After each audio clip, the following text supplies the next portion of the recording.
Comment చేశారు. దీన్ని మీరు ఏమంటారు? దీనిపైన ముందుగా రాజేష్ గారు మీకు విధంగా 60 ప్రేక్షకులకి యాజమాన్యానికి నమస్కారం. ప్రధానంగా చర్చలో ఉన్నటువంటి పోరెడ్డి కిషోర్ గారు, అదేవిధంగా కాంగ్రెస్ పార్టీ నుంచి డాక్టర్ చరణ్ కౌశిక్ గారు, అదేవిధంగా విశ్లేషకులు సత్యప్రసాద్ గారికి నమస్కారం. ప్రధానంగా రాజేష్ గారు, ఈరోజు జరుగుతున్న చర్చ ఏదైతే ఉందో రాష్ట్ర శాసనసభలో ఏదైతే ద్రవ్య వినిమయ బిల్లు పైన చర్చ జరుగుతా ఉంది. ఆ ద్రవ్య వినిమయ బిల్లులో అసలు బడ్జెట్ మీద పద్దులు, ఆ పద్దులలో సంక్షేమం కావచ్చు. వీళ్ళు గతంలో ఒక పార్టీ అధికారంలోకి వచ్చే కంటే ముందు ఎలక్షన్ జరిగినాయి కాబట్టి ఎలక్షన్ లో కాంగ్రెస్ పార్టీ అధికారంలోకి వస్తే ఎటువంటి హామీలను మేము నెరవేరుస్తామనే అంశాన్ని ఇలా సభలో చర్చించాల్సిన సమయం. ప్రధానంగా ఏదైతే ఈ వారం రోజుల పాటుగా జరిపే ఈ సమావేశాల్లో ప్రధాన ఎజెండాగా ప్రజా సంక్షేమం వైపున చర్చించాల్సిన అవసరం ఉంది.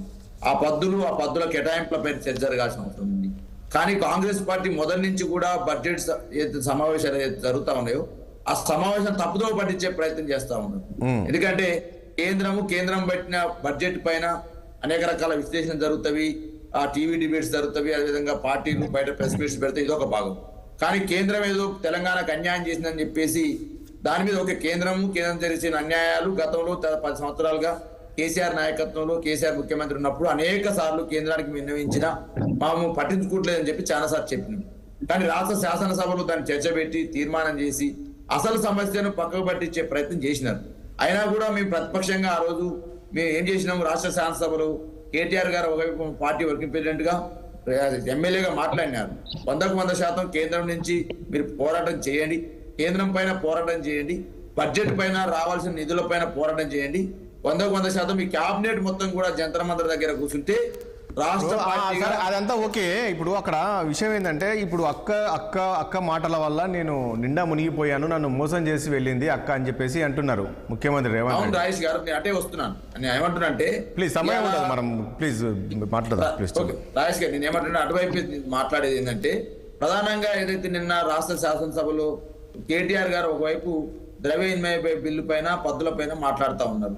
గతంలో కేసీఆర్ గారు ఏం చేసిర్రు, మీరు ఇప్పుడు ఏం చేస్తా ఉన్నారు అనే అంశాన్ని చెప్పే క్రమంలోనే రేవంత్ రెడ్డి గారు అసందర్భంగా, అవసరం లేదు అక్కడ ముఖ్యమంత్రి గారు మాట్లాడాల్సిన సందర్భం లేదు, అసందర్భంగా లేచి మరి ఎందుకు మాట్లాడారు అనేది రేవంత్ రెడ్డి గారు సమాధానం చెప్పాలి, ముఖ్యమంత్రి గారు వారే చెప్పాల్సిన అవసరం ఉంటుంది. ఎందుకంటే వారు లేచి అనుకోకుండా కేటీఆర్ గారు మీరు మీ వెనకాల కూర్చున్నటువంటి అక్కల్ని నమ్మకండి, ఆ అక్కలు నేను నమ్ముకుంటే నన్ను నిండా ముంచిపోయారు, మీరు కూడా మిమ్మల్ని కూడా నిండా ముంచుతారు అక్కల్ని నమ్ముకుంటే, కాబట్టి ఆ అక్కల్ని సంబంధించి మీరు నమ్ముకుంటే జూబ్లీ బస్ స్టాండ్ అయితే మీ బతుకు అన్నారు. అంటే జూబ్లీ బస్ స్టాండ్ బతుకంటే ఏందండి, ఇక సర్వనాశనం అయిపోయి అడక తినేటువంటి పరిస్థితి వస్తుందని చెప్పినారు. అంటే ఒక మహిళల పట్ల, ఎమ్మెల్యేల పట్ల రేవంత్ రెడ్డి గారి తీరు, ముఖ్యమంత్రి గారి తీరు ఈ విధంగా ఉండడమే ఇది చాలా విచారకరం. ఇప్పటికైనా రేవంత్ రెడ్డి గారు కానీ కాంగ్రెస్ పార్టీ కానీ దాన్ని సవరించుకొని మళ్ళీ సమాధానం చెప్పాల్సిన అవసరం ఉంది, క్షమాపణ చెప్పాల్సిన అవసరం ఉంది. లేకపోతే ఇంకేదన్నా దానికి విచారం వ్యక్తం చేసిన మాటలనే చెప్పాలి. కానీ ఆ విధంగా చేయకుండా రేవంత్ రెడ్డి గారు ప్రసంగం అయిపోయిన తర్వాతకి మాట్లాడిన తర్వాతకి డిప్యూటీ సీఎం గారన్నా కొంచెం వివేకవంతులు, జ్ఞానవంతులు, వారు అనేక సంవత్సరాల నుంచి రాజకీయాలు ఉన్నారు, వారు చాలా ఇంటెలెక్చువల్ గా మాట్లాడుతూ ఉంటారు. వారు లేచి కూడా నా ఎల్ఓపి పోవడానికి కారణం సబితమ్మ అని చెప్పేసి మాట్లాడతారు. సార్, 19 మంది ఎమ్మెల్యేలు ఆ రోజు కాంగ్రెస్ పార్టీలో గెలిస్తే 12 మంది ఎమ్మెల్యేలు ఆ రోజు కాంగ్రెస్ పార్టీ యొక్క తీరు నచ్చక కాంగ్రెస్ కాదు. బాలాజీ గారు ఒక పాయింట్ మాట్లాడతాను. ఇప్పుడు సబితా ఇంద్రారెడ్డి గురించి ఉద్దేశించి మాట్లాడారు ముఖ్యమంత్రి అని మీరు అంటున్నారు. కాంగ్రెస్ అధికారంలో ఉన్నప్పుడు సబితా ఇంద్రారెడ్డిని ఏ రకంగా గౌరవించారో మనం చూసాం.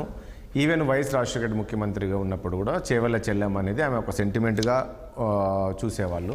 అలాంటిది పార్టీ ఓడిపోయి కష్టకాలంలో ఉన్న సమయంలో పదవిలో అనుభవించాం కాబట్టి పార్టీకి అండగా ఉండాల్సిన అవసరం ఉంది అంటే ఏం చెప్తారు?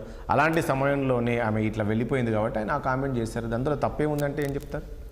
రాజేష్ గారు, పిసిసి అధ్యక్షుడిగా రేవంత్ రెడ్డి గారు ఒకవేళ ఇప్పుడు ఉన్నారు కాబట్టి వారు గాంధీ భవన్ లో ప్రెస్ మీట్ పెట్టో లేదా పబ్లిక్ మీటింగ్ లో పబ్లిక్ మీటింగ్ ప్రసంగంలో ఇటువంటి వ్యాఖ్యలు చేస్తే బాగుంటుందని నా అభిప్రాయం. రాష్ట్ర శాసనసభలో చర్చ చేయాల్సిన అవసరం కాదని నేను అంటున్నాను. ఇవాళ బయట కూడా సార్ నేను అంటాను సార్, ఫిరాయింపులు చట్టం ఇవాళ వచ్చిందా సార్? సబితేందర్ రెడ్డి గారు ఒక్కరే ప్రారంభించారా ఈ ఫిరాయింపుల్ని? సబితేందర్ రెడ్డి గారు ఒక్కరే పార్టీ మారినరా? 1985లో రాజీవ్ గాంధీ గారు ఆ రోజు ఫిరాయింపుల చట్టాన్ని తీసుకొచ్చారు రాజేష్ గారు. ఫిరాయింపుల చట్టం రాకముందు అంటే 1963 నుంచి 83 వరకు 2700 మంది ఫిరాయింపు పార్టీ ఫిరాయిస్తే 1900 మంది కాంగ్రెస్ లోకి పోయిరు సార్. మరి ఏం చెప్పాలి సమాధానము? అదేవిధంగా ఆ కాలంలో 63 నుంచి 83 వరకు 15 మంది సీఎంలు పార్టీలు మారితే 10 మంది కాంగ్రెస్ లోకి పోయిరు సార్ సీఎంలు. అదేవిధంగా 1985 లో తీసుకొచ్చిన ఫిరాయింపుల చట్టం ఏదైతే ఉందో ఆ రోజు ఎన్టీఆర్ గారు దానికి సపోర్ట్ చేసిన ఆ ఫిరాయింపుల చట్టానికి. అప్పుడు రాజీవ్ గాంధీ గారు పార్లమెంట్ లో ఒక మాట అన్నారు, అయ్యో ఇంకొంచెం ముందుగా తీసుకొస్తే ఎన్టీఆర్ పైన వేటు పడకపోయేది. నాదెండ్ల భాస్కర్ రావుని ఆ రోజు కాంగ్రెస్ పార్టీ Right. ప్రోత్సహించి, ఆ రోజు కాంగ్రెస్ పార్టీ ఎన్టీఆర్ కి అన్యాయం చేసింది కాబట్టి ఆ విధంగా కొంచెం ముందు తీసుకొస్తే ఎన్టీఆర్ అన్యాయం అయిపోయాడు Right, కిషోర్ గారు. ఎన్టీఆర్ అప్పుడు ఎందుకు మాట్లాడారు? Right, కిషోర్.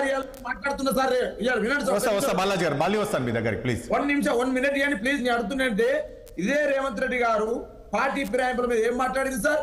ఏమని మాట్లాడింది సార్? చెట్టు కొట్టేసి కొట్టండి, చెప్పుల దండలు మెడకేయండి, గాడిద సున్నం బొట్టు పెట్టి గాడిద మీద ఊరేగించండి అని చెప్పారు కదా సార్. ఆ కేసీఆర్ ఇంటి మీద ఆళ్ళ కాకి ఈ కాంగ్రెస్ పార్టీ ఇంటి మీద ఆలొద్దు, రేవంత్ రెడ్డి ఇంటి మీద ఆలొద్దు అన్నారు సార్. Right. బాలాజీ గారు వస్తాను ప్లీజ్. కరెక్టే. కౌగిలించుకుంటున్నావా? వస్తాను. కాంగ్రెస్ పార్టీ ఇలా ఏం చేస్తుంది? కేసీఆర్ ఇంటి మీద